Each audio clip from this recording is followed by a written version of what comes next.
Friends, Gautami பேசுகிற எல்லோரும் எப்படி இருக்கிறீங்க? இன்றைக்கி என்ன வேலை அப்படின்னாங்க, இன்றைக்கெலாம் வந்து தோட்டத்தில் வந்து அது காடுகளில் வந்து பூடெல்லாம் இருக்குங்க, அதெல்லாம் சுத்தம் பண்ணுற வேலைங்க.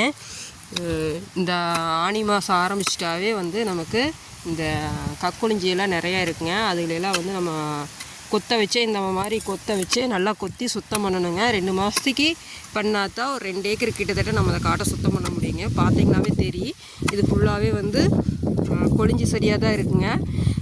இது இருந்ததுனாவே மாடு வந்து மேயாதுங்க உள்ளுக்குள்ளே. அதுவும் இல்லாமல் பில்லு வந்து அந்த கொழுக்கட்டம் பில்லுலாம் வராது. அதுக்காகவே வந்து நம்ம இதை சுத்தம் பண்ணி வைக்கணுங்க. ஆனி மாதம் எப்போவுமே வந்து எல்லாருமே காடுகளில் வந்து இந்த மாதிரி பூடுகளையெல்லாம் சுத்தம் பண்ண ஆரம்பிச்சுட்டு அப்புறம் என்ன பண்ணுவாங்கன்னா, வேலையெல்லாம் வந்து சுற்றி இருக்கிற வேலையெல்லாம் என்ன பண்ணிடுவாங்கன்னா வெட்டி, அந்த கிலோவா மில்லுன்னு சொல்லுவாங்க, அதை வெட்டி போட்டு வாட விட்டு அப்புறம் நட ஆரம்பிப்பாங்க.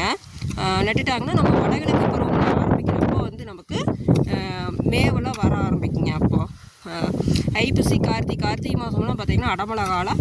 அந்த டைமில் வந்து மாடெல்லாம் மேய்க்கிறதுக்கு நல்லா இருக்குங்க.